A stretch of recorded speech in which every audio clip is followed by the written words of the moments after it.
Bismillahirrahmanirrahim. Assalamualaikum warahmatullahi wabarakatuh. Teman-teman. Waalaikumsalam warahmatullahi wabarakatuh.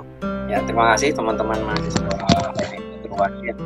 Alhamdulillah bisa join pada kesempatan sore kali ini. Saya berharap teman-teman semua kondisinya sehat semua ya. Amin. Amin, Pak. Dan nampaknya semuanya pada mudik ya, gitu ya. Tapi tak ada masalah. Oh, saya tidak, Pak. Oh, oke. Ya udah sip, Pak. Nah, yang penting silahkan kita tetap ini ya, protokoler dan aturan yang berlaku di masing-masing daerah. Semoga ya kita semua selalu dalam kesehatan dan kebahagiaan. Nah, teman-teman untuk etika profesi, maaf di beberapa materi kemarin saya memang belum mengikhtiarkan untuk kita menggunakan Zoom atau perkuliahan online kayak gitu. Karena sebenarnya saya beberapa kali memantau teman-teman itu ada yang masih keberatan dan seterusnya karena kondisi koneksi yang tidak memungkinkan. Tapi juga saya juga nggak mau juga langsung kemudian kita nggak pakai perkuliahan online karena daripada nanti tidak ada interaksi ataupun teman-teman juga dia kok tugas terus dan seterusnya itu biar tetap fair ya kita adakan kuliah online meskipun tidak setiap minggu. Kemudian kalaupun nanti tetap ada teman-teman yang nggak bisa join, nah nanti kita fasilitasi dengan video recording yang kita sediakan seperti itu. Jadi ini kita rekam kayak gitu, nanti akan kita share ke kawan-kawan kita yang belum bisa join hari ini dengan konsekuensi teman-teman harus meringkas atau meresum materi pada kesempatan sore hari ini. Tapi kalau yang sudah join ya tidak ada kewajiban itu. Nah, silakan yang sudah join, Anda bisa ini ya menuliskan nama sama NIM di chat kolom komentar. Kemudian mohon kiranya untuk mute terlebih dahulu. Nanti kalau misalnya ada pertanyaan atau mau interupsi silahkan bisa langsung disampaikan seperti itu. Nah, untuk materi kita pada kesempatan sore kali ini, kita akan sedikit berdiskusi terkait dengan hak dan kewajiban insinyur gitu ya. Hak dan kewajiban insinyur atau misalnya bahasa lainnya adalah seorang engineer gitu. Nah, kita tahu, saya, kemudian kawan-kawan nanti tatkala sudah lulus, tatkala sudah wisuda, nah itu sudah terhitung sebagai seorang calon engineer. Apa calon? Karena memang kawan-kawan mungkin belum mendapatkan pekerjaan. Tapi kalau sudah mendapatkan pekerjaan, nanti kita akan termasuk bagian dari profesi engineer atau insinyur itu tersebut. Nah, saya kira beberapa waktu lalu saya sudah menyampaikan ini ada sebuah video yang mana menampilkan terkait dengan kode etik engineer. Saya coba saya akan tayangkan sedikit. Nah, silakan menyimak. Jadi engineer itu apa, kemudian apa sih kode etiknya, termasuk nanti hak kewajibannya akan kita bahas. Kita akan menyimak terlebih dahulu.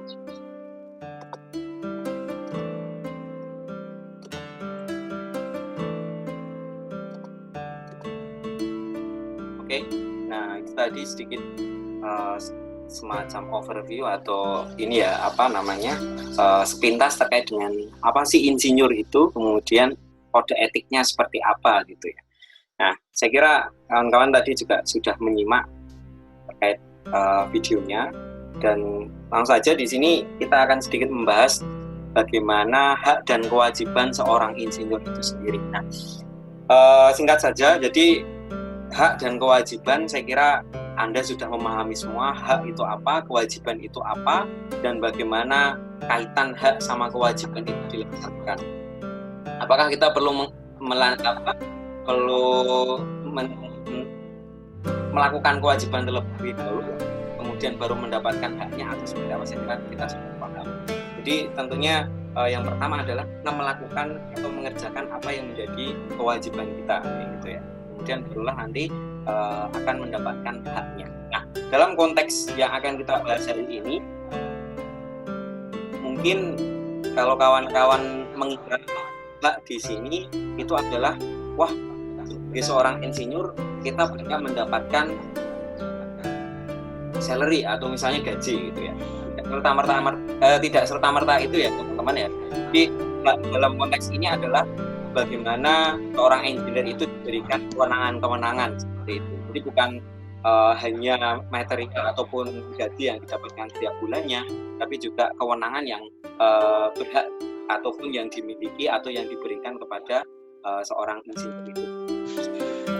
Langsung saja, yang pertama adalah, ya saya kira tadi pengertian insinyur kalau kita bicara dalam konteks definisi adalah seorang yang dalam pelaksanaan profesi itu menggunakan pengetahuan matematis, alam, kemudian diperoleh dari pendidikan, pengalaman, dan pelatihan. Nah, untuk secara ekonomis mengubah dan mengembangkan suatu bahan, energi, berbagai sumber daya, resources kayak gitu, yang berasal dari alam menjadi produk yang lain demi kepentingan kesejahteraan umat manusia seperti itu. Nah, insinyur sendiri kalau kita garis bawahi itu ada pengetahuan matematis dan alam gitu ya. Jadi kita semua di teknik elektro ataupun di fakultas teknologi industri pasti nanti akan dibekali kemampuan matematis dan kemampuan saintis gitu. Selain juga kemampuan teknik atau di situ keterampilan gitu ya. Nah, kemudian diperoleh dari pendidikan, pengalaman, dan pelatihan. Nah, jadi bukan seorang insinyur kalau cuma ikut pelatihan apa kemudian dapat sertifikat, ikut misalnya kursus apa kemudian dapat sertifikat. Nah, itu bukan seorang engineer. Tapi seorang engineer itu selain juga punya keterampilan, tapi engineer juga memiliki pendidikan secara formal seperti itu.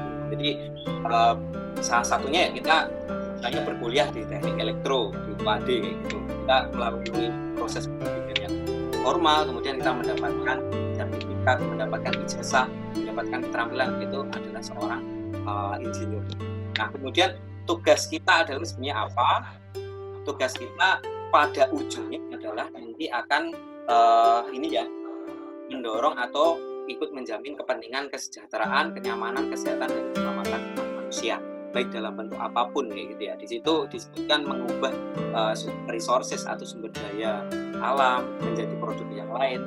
Contoh sederhananya misalnya kita bikin sebuah alat kayak gitu ya, sebuah alat. Nah, alat itu akan bermanfaat kepada terhadap umat manusia. Contoh pada saat ini kawan-kawan dalam engineer baik mungkin di UAD juga ada yang melakukan kali ya, atau di mahasiswa di kampus yang lain penyemprotan disinfektan secara otomatis kayak gitu, atau disinfektan chamber.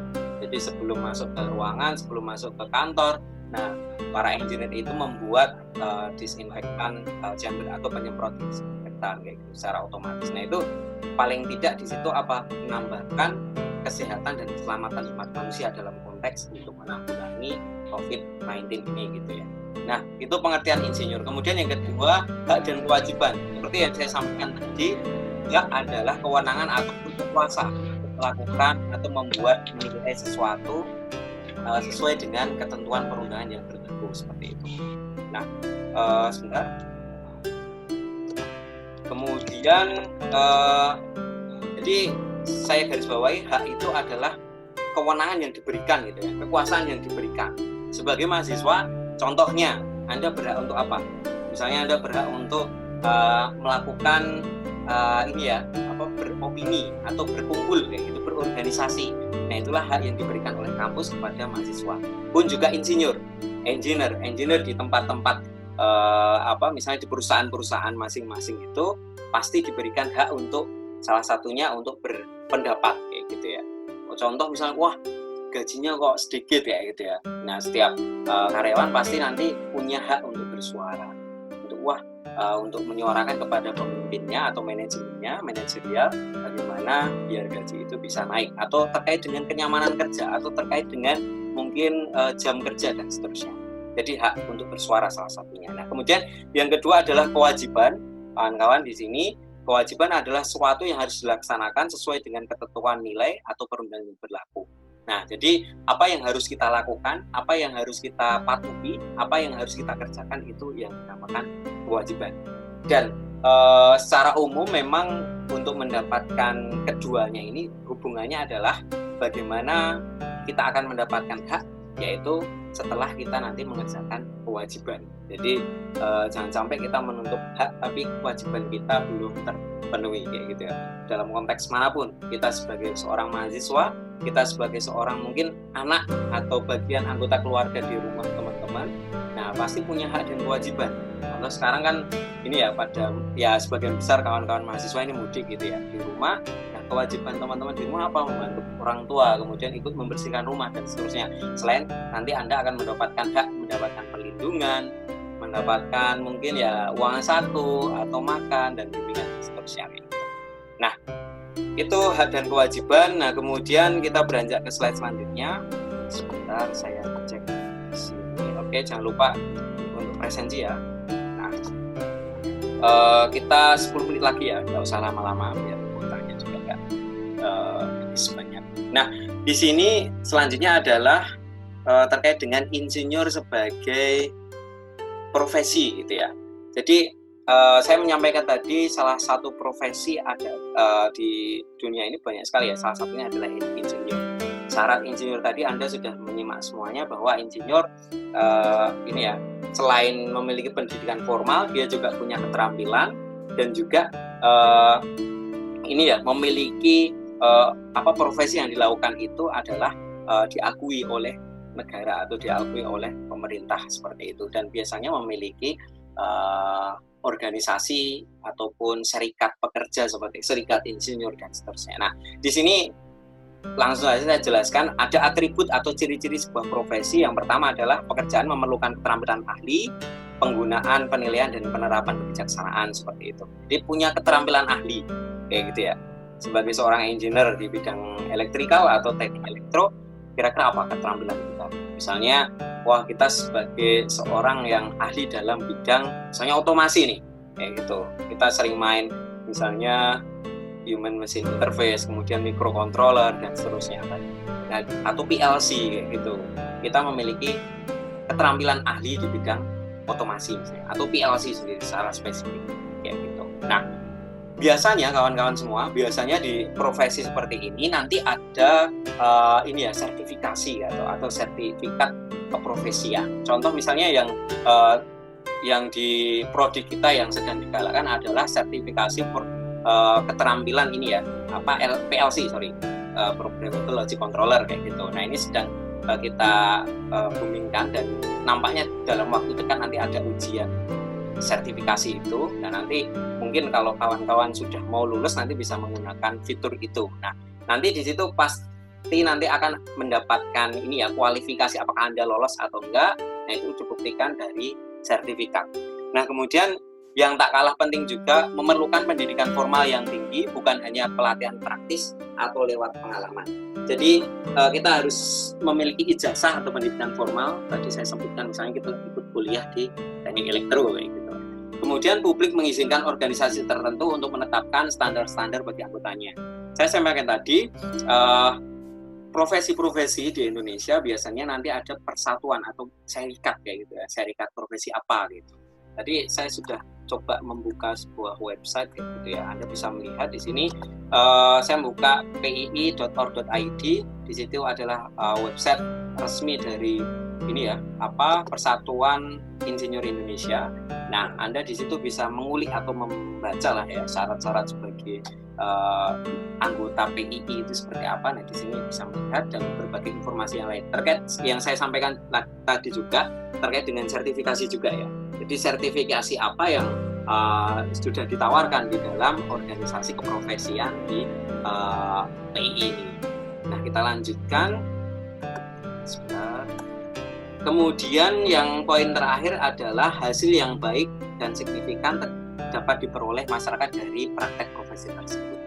Nah, jadi ada impact gitu ya, ada efek yang dirasakan oleh masyarakat. Karena tadi kalau kita merujuk ke definisi insinyur, kita melihat bahwa ujung-ujungnya atau tujuan adanya profesi insinyur adalah untuk kemaslahatan atau kesejahteraan, kesehatan, keamanan manusia gitu ya, umat manusia. Makanya pada akhirnya harus dituntut bahwa ada hasil yang baik dan signifikan yang dirasakan dapat diperoleh masyarakat dari praktek profesi tersebut kayak gitu.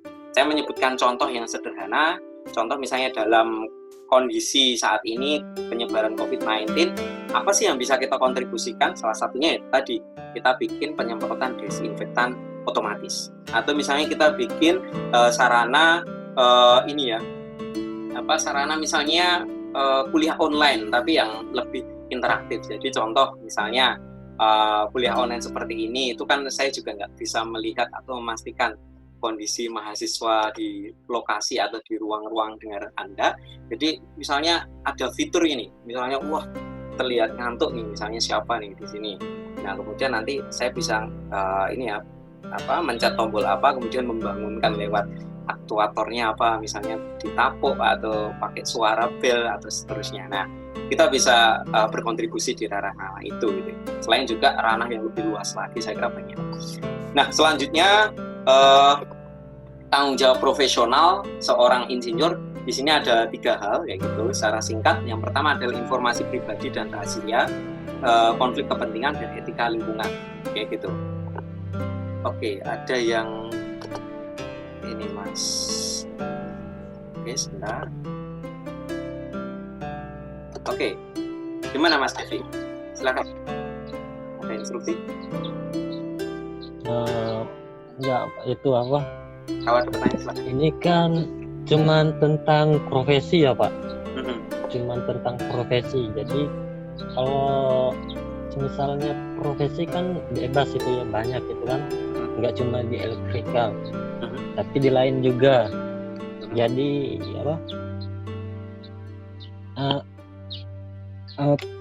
itu apa? Kalau di insinyur kan ada komunitasnya. Kalau di yang di lain itu ada juga nggak Pak?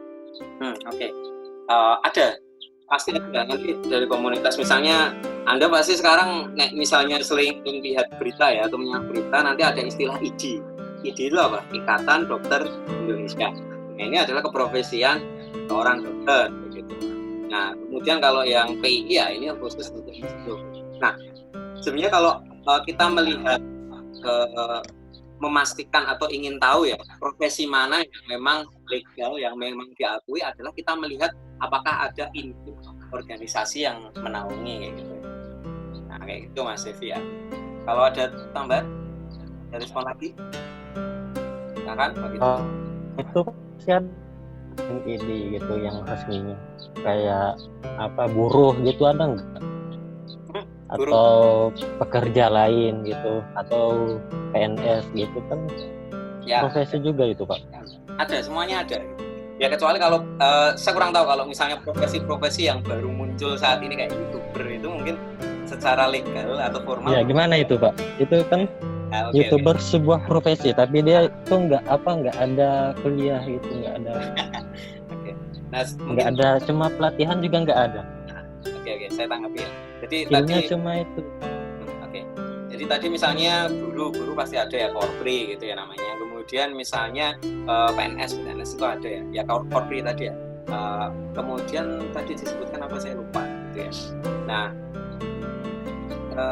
ya profesi banyak sekali ya. Nah kemudian kalau profesi-profesi yang baru saat ini, boleh jadi mungkin secara legal, saya sampaikan secara resmi belum ada organisasi profesi yang menaungi, tapi saya yakin profesi-profesi yang baru bermunculan saat ini pasti punya komunitas kayak gitu. Contoh misalnya YouTuber kayak gitu, kemudian konten kreator atau content writer dan seterusnya. Nah pasti nanti suatu saat nanti ada legal organisasi yang didirikan kayak gitu ya. Ya meskipun kemarin saya kira ada sentilan, kalau nggak salah Pak Presiden itu sempat bilang, silakan bikin ini jurusan perkopian misalnya, silakan bikin jurusan tentang, saya kurang tahu YouTuber dimension atau enggak, tapi ya mungkin itu sedikit wacana ke depan kayak gitu ya.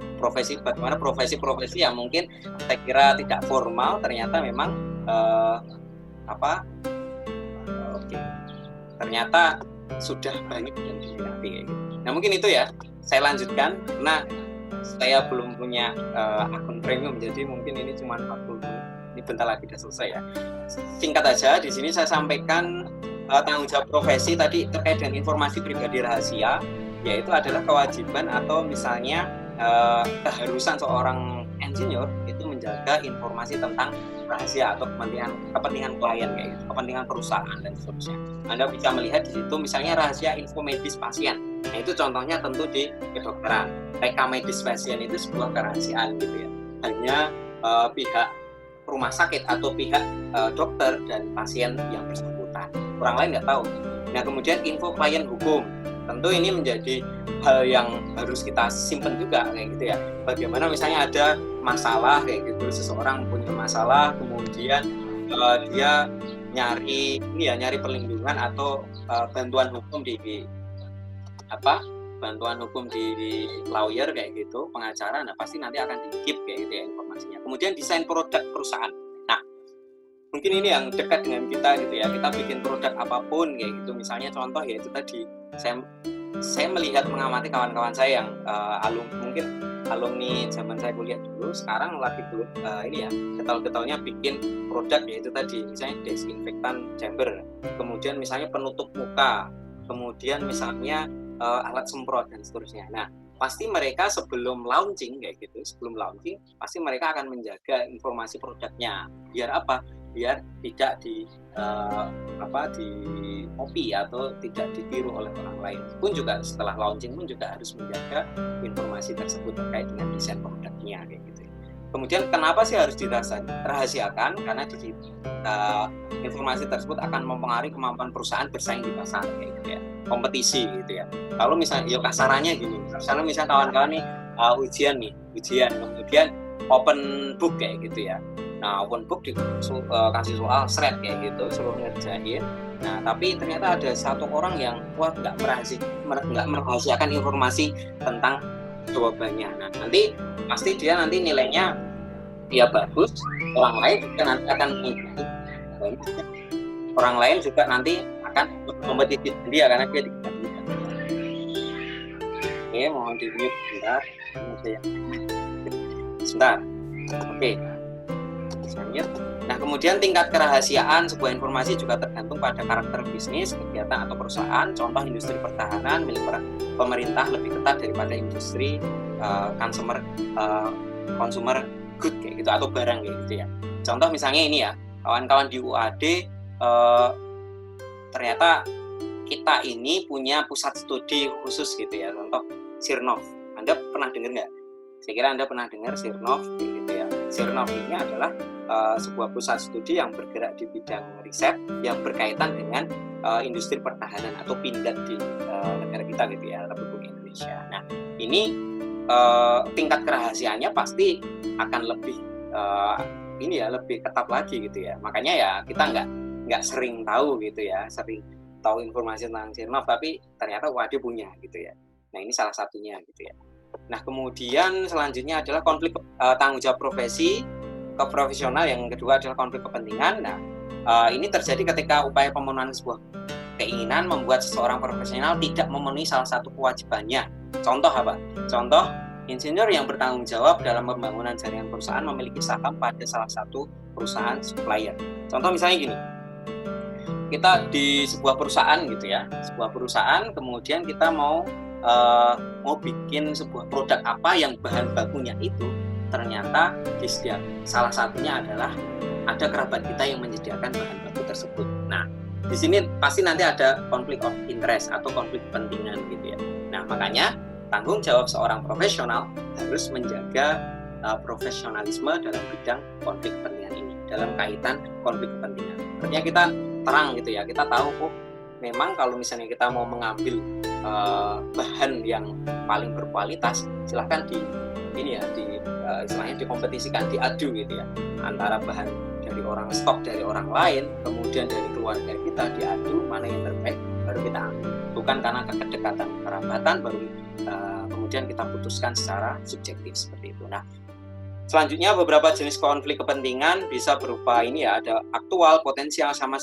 situasional. Yang aktual di sini mengkompromikan penilaian engineering atau insinyur yang objektif dengan kepentingan untuk memihak kepada salah satu perusahaan supplier. Kemudian yang potensial, seorang insinyur menjalin persahabatan dengan salah satu pemasok perusahaan. Nah, sedangkan yang terakhir situasional, seorang insinyur dibayar SSI atau persentase biaya desain makin mahal, makin besar penghasilan. Jadi yang situasional biasanya nanti seorang insinyur kalau misalnya memilih istilahnya tender yang itu, nanti dia akan dibayar lebih, yaitu ada fee-nya gitu ya. Nah di sini yang harus kita hindari. Nah selanjutnya yang terakhir adalah etika lingkungan. Tanggung jawab profesional yang ketiga adalah etika lingkungan. Nah di sini ini isu yang sangat seksi saat ini gitu ya. Kawan-kawan bisa menyimak di berita ataupun di media massa bahwa seorang insinyur atau sebuah perusahaan itu harus melindungi atau harus memastikan bahwa dia itu ramah lingkungan kayak gitu. Bahkan yang perusahaan misalnya pertambangan dan seterusnya gitu, kalau Anda amati harus atau misalnya harus diakui mereka itu pasti merusak lingkungan gitu ya. Sesederhana misalnya jalanan yang dilewati oleh truk dan seterusnya. Nah itu memiliki konsekuensi yang memang harus dilakukan. Contoh misalnya seperti ini. Setiap perusahaan saat ini harus ada program CSR-nya atau social responsibility gitu ya. Jadi meskipun dia misalnya di suatu daerah dia melakukan proses produksi industri dan seterusnya, nah dia harus memiliki tanggung jawab terhadap sosial lingkungan di sekitarnya. Contoh membuat sekolah, kemudian membuat rumah sakit, kemudian ya yang paling penting adalah limbah yang dihasilkan harus dipastikan harus ramah lingkungan kayak gitu. Nah ini yang perlu diperhatikan. Jadi biasanya kita dihadapkan pada posisi kenapa sih kita harus memperhatikan misalnya tentang lingkungan kayak gitu, padahal kalau kita memperhatikan tentang lingkungan ini akan menambah kos yang lebih kayak gitu. Nah saya kira kita harus bersepakat pada ya kita perlu mengagendakan atau perlu memprioritaskan hal tersebut, karena kalau kita merusak lingkungan nanti kita akan menjadi sebuah institusi atau sebuah perusahaan yang justru tidak sesuai dengan aturan main seorang insinyur gitu. Pada insinyur tadi kan untuk melindungi atau kesejahteraan, kesehatan dan keamanan lingkungan masyarakat seperti itu. Nah kemudian hak-hak profesional di sini sebentar. Nah, ada yang baru presensi. Kalau ada pertanyaan silakan. Ini yang terakhir, hak-hak profesional di sini ada pula hak-hak yang sebenarnya tidak terlepas dari hak sebagai individu kayak gitu ya. Jadi setelah seorang engineer melakukan kewajibannya, nah dia akan mendapatkan hak-hak profesional. Yang pertama adalah hak privasi, hak identitas diri, hak terkait dengan keluarga dan seterusnya, itu seperti hak privasi. Kemudian hak untuk berserikat atau terlibat di kegiatan di luar pekerjaan pun juga di dalam pekerjaan kayak gitu ya. Contoh misalnya tadi pertanyaan dari Mas Devi, lah kalau misalnya buruh Pak, buruh itu ada organisasinya enggak? Nah, saya pernah dulu zaman mahasiswa saya koordinasi dengan serikat pekerja Pertamina gitu ya. Jadi Pertamina dia punya serikat pekerja, pun juga buruh gitu ya. Bahkan kalau misalnya yang sering demo itu justru dia menggunakan ya serikat-serikat itu gitu ya, serikat buruh apapun itu dibebaskan memiliki hak-hak untuk berserikat atau berkumpul atau melakukan kegiatan di luar pekerjaan kayak gitu ya. Jadi jawabannya sudah jelas ya tadi ya, buruh juga punya serikat pekerja buruh. Kemudian hak mengajukan keberatan terhadap kebijakan perusahaan tanpa merasa takut diancam. Nah, ini juga harus difahami kawan-kawan semua. Jangan sampai misalnya kita bekerja, kita sudah profesional nih, kita melakukan kewajiban yang diatur, tapi misalnya ada sesuatu yang ternyata memberatkan kita, kemudian kita bungkam, kita nggak mau atau takut untuk menyampaikan. Contoh misalnya ya gajinya diturunkan kayak gitu, atau misalnya dipecat, atau misalnya ada aturan jam kerja yang lebih panjang kayak gitu. Nah, makanya di sini serikat-serikat pekerja ini biasanya digunakan sebagai advokasi atau sebagai perpanjangan tangan atau suara dari para pekerja kayak gitu. Nah, kemudian hak untuk protes, nah dan yang lain. Kemudian, nah saya kira ini sedikit bukan tugas atau bukan PR, tapi saya berharap kawan-kawan coba pahami atau silahkan cari informasi terkait salah satu fenomena dalam hak dan kewajiban seorang insinyur, yaitu whistleblowing. Nah, whistleblowing ini adalah sebuah fenomena di mana seorang insinyur itu menginformasikan kepada publik atau manajemen yang lebih tinggi tentang perilaku tidak etis atau ilegal yang dilakukan di dalam perusahaan atau atasannya. Nah, ini bukan tugas, tapi silahkan Anda cari contoh whistleblowing yang ada di Indonesia. Saya kira banyak sekali contohnya gitu ya. Saya tadi iseng-iseng nyari informasi, contohnya ada di misalnya kepolisian kayak gitu, ada fenomena itu. Atau di misalnya di industri apa, silahkan Anda cari gitu ya. Nah, ini mungkin sedikit pelengkap aja terkait materi kita hari ini, whistleblowing. Di sini banyak sekali informasinya ya. Anda bisa nanti membaca, saya share filenya. Itu kenapa sih harus ada whistleblowing? Karena mungkin salah satunya adalah kalau misalnya itu tidak disampaikan, nanti akan ada bahaya di dalamnya, atau misalnya ada korupsi gitu. Nah, itu salah satu. Nah, itu mungkin teman-teman terkait dengan materi kita hari ini. Saya mendapatkan materi ini dari beberapa referensi berikut ya. Nah, mungkin kalau ada pertanyaan silahkan. Kalau tidak ada pertanyaan, saya sedikit menyampaikan sedikit terkait dengan UTS kayak gitu. Ada pertanyaan mungkin? Ada pertanyaan? Silakan, sudah nggak saya mute? Nggak ada, Pak. Oke. Kalau misalnya ada, atau misalnya kan disampaikan, bisa disampaikan dalam chat atau kita diskusi di grup WhatsApp ya gitu kan. Dan nanti kawan-kawan juga terpantik untuk berdiskusi lebih jauh. Karena jangan sampai kalau misalnya ya kita semua stay at home semuanya, tapi jangan sampai giroh atau semangat belajarnya itu kemudian luntur ya gitu. Nah, saya juga diingatkan kalau misalnya perkuliahan kemudian dikasih tugas yang terlalu berat, ya, saya diingatkan biar kawan-kawan juga tetap enjoy ya, itulah belajarnya tanpa terbebani. Nah, mungkin itu kalau tidak ada pertanyaan. Sekali lagi terima kasih atas atensi kawan-kawan semua di sini. Yang terakhir saya infokan terkait dengan ini ya, bukan UTS, bukan materi soal UTS, tapi UTS kali ini saya berharap karena saya melihat situasi kondisi, kalau misalnya saya kasih UTS nanti terlalu berat atau misalnya saya juga agak sulit memantau ini ya, integritas teman-teman ngerjainnya bareng-bareng atau open book dan seterusnya. Jadi jalan tengahnya saya menugaskan kawan-kawan di mata kuliah etika profesi ini untuk meringkas saja, meringkas dengan topik-topik yang saya sampaikan di sini. Jadi saya sudah membuat materi UTS-nya, soal UTS-nya berupa tugas kayak gitu. Anda bisa melihat ya?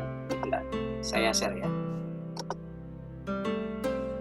Oke, saya share sekarang karena ini karena UTS-nya besok itu take home, jadi saya sampaikan sejak hari ini bisa mulai dikerjakan kayak gitu. Jadi besok pas UTS terjadwalnya kita adalah tanggal 21 April atau Selasa sebelum puasa ya ini ya. Itu setelah puasa ya malam. Nah, ini jam 12.30. Nah, pada tanggal itu kemudian jam 12.30 itu saya berharap semua tugas sudah disubmit melalui Google Form kayak gitu ya. Saya menyediakan di sini Google Form. Nanti mekanismenya adalah Anda mengerjakan tugas secara berkelompok. Saya sudah bagi kelompoknya. Kemudian silahkan mengerjakannya benar-benar secara berkelompok, bisa saling share di WhatsApp masing-masing kayak gitu, karena ini berupa teks kayak gitu ya, ringkasan. Kemudian nanti dikompilasi jadi satu, kemudian dikumpulkan ke saya dengan format seperti yang akan saya jelaskan. Oke, jadi langsung aja tugas UTS kali ini Anda membuat ringkasan gitu ya. Membuat ringkasan terkait dengan materi-materi kita yang akan kita pelajari kemarin, yang sudah kita pelajari kemarin, sama yang mungkin akan kita pelajari ke depan.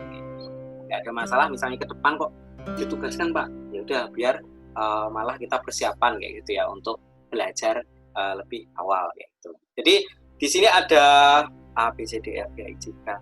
Ada 9 kalau nggak salah ya. Ada 9 materi atau 9 topik. Yang pertama pengantar etika profesi, kemudian kedua kode etik insinyur, kemudian hak dan kewajiban insinyur, kemudian permasalahan dan penyelesaian masalah etika, kemudian keamanan kerja. Nah, saya kira yang sampai E ini kita kemarin sudah saya coba kasih materi-materinya. Kemudian sertifikasi profesi, kemudian melamar pekerjaan, bagaimana melamar pekerjaan, kemudian hak kekayaan intelektual atau hak cipta, hak paten, dan seterusnya. Kemudian yang terakhir teknik komunikasi dan profesionalisme. Nah, ada 9 topik tersebut yang saya berharap silahkan dikerjakan secara berkelompok dengan ketentuan kelompok dan pembagian topik. Nanti akan saya share di e-learning UAD, juga saya sampaikan di sini. Biar adil saya langsung tentukan aja ya. Jadi pembagian kelompoknya adalah seperti ini agar bisa melihat. Jadi pengantar etika profesi siapa aja? Di sini ada Mas Devi, Mas Devri, Mas Laude Azhar, ada 3 orang. Kemudian seterusnya Anda bisa membaca ya. Nanti saya share aja. Silakan bisa dicermati. Ini berdasarkan urutan presensi dan saya langsung plotting topik-topiknya. Kayak gitu. Nah, yang kurang beruntung 2 orang di belakang, nggak apa-apa, materinya nggak begitu berat. Tentang teknik komunikasi dan profesionalisme ada Mas Aswad sama Mas Galih. Baik, nah tugasnya meringkas itu dengan ketentuan apa? Silahkan rangkum dan ditulis minimal dan ke dalam 5 halaman ukuran A4 gitu ya. Sekali lagi A4 dengan font Times New Roman, ukuran fontnya 12 dengan menggunakan spasi 1,5 dan margin itu tepinya itu 3 kayak gitu. Nah, silahkan dipatuhi gitu ya template-nya, formatnya itu, karena ya sebagai seorang engineer atau insinyur ya kita harus secara kedisiplinan, termasuk dalam disiplin mengerjakan tugasnya seperti apa juga harus patuh kayak gitu ya. Nah, ini Mas Yusuf baru join nih, nggak apa-apa lah ya, udah mau selesai. Oke, jangan lupa presensi Mas Yusuf. Nah, kemudian bisa menggunakan referensi. Jadi 5 halaman itu silahkan Anda cari materi sebanyak-banyaknya terkait dengan topik yang Anda tugaskan tadi. Misalnya tadi Mas Devri atau siapa tadi? Mas Laude sama Mas Devri tadi terkait dengan pengantar etika profesi. Silahkan cari materi tentang pengantar etika profesi sebanyak-banyaknya. Carilah materi yang kredibel, yaitu dari buku atau mungkin dari jurnal atau misalnya dari web yang kredibel, yang terpercaya, bukan blog kayak gitu ya. Jadi bukan blog pribadi tapi dari website yang profesional. Nah, kemudian silahkan langkah yang kedua, kumpulkan itu. Kemudian langkah yang kedua, silahkan dirangkum dengan bahasa masing-masing atau bahasa kita sendiri. Jangan langsung kopas, tapi silahkan dituliskan ulang secara runtut kayak gitu ya. Jadi pengantar tentang etika profesi itu apa, silahkan dituliskan, tapi materinya boleh nyontoh dari referensi tadi dengan bahasa masing-masing. Nah, kemudian tetap melampirkan sumber referensi di akhir rangkuman. Jadi di akhir rangkuman itu lembar ke-6 nanti silahkan referensinya dari mana aja silahkan ditulis. Nulisnya referensi itu sesuai dengan kaidah yang berlaku gitu ya.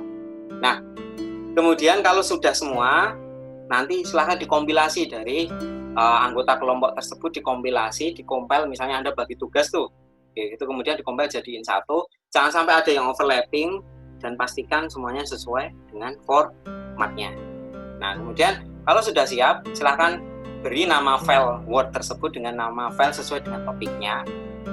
Nama file misalnya tentang pengantar etika profesi, tulis saja judulnya pengantar etika profesi dalam bentuk Word, dan di dalamnya jangan lupa dituliskan nama dan NIM anggota sesuai. Kemudian dikirim ke email saya di bhisca.aditya@ee.uad.ac.id dengan subjek email sesuai dengan nama filenya kayak gitu. Silahkan dipastikan itu. Nah, sekali lagi itu ya tugasnya, cukup itu aja. Anda cukup merangkum topik-topik yang dibebankan kepada Anda. Ada 9 topik di sini. Ini sudah saya bagi. Nanti pembagiannya saya sampaikan lagi di akhir. Nah, kemudian Anda rangkum, Anda bagi tugas di tim tersebut. Anda cari materi sebanyak-banyaknya, materi yang kredibel, yang terpercaya. Kemudian Anda tulis ulang dalam bahasa Anda sendiri dalam file Microsoft Word dengan format tersebut. Kemudian dikirim ke saya sebelum deadline yang sudah ditentukan, yaitu Selasa 21 April 2020 jam 12.30 melalui Google Form.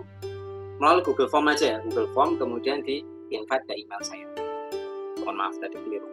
Nah, pembagian tugasnya, topiknya, termasuk anggotanya seperti yang tertulis di sini.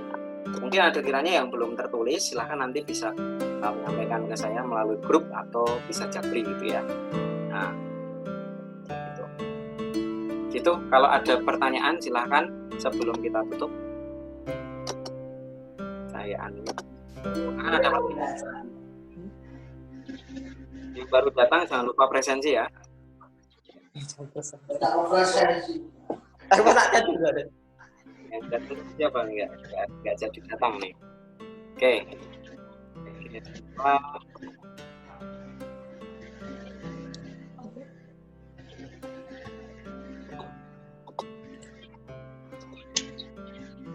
Oke, cukup kalau misalnya sudah tidak ada ini ya, tidak ada pertanyaan atau tambahan dari teman-teman semuanya, saya cukupkan sekian untuk materi kita hari ini.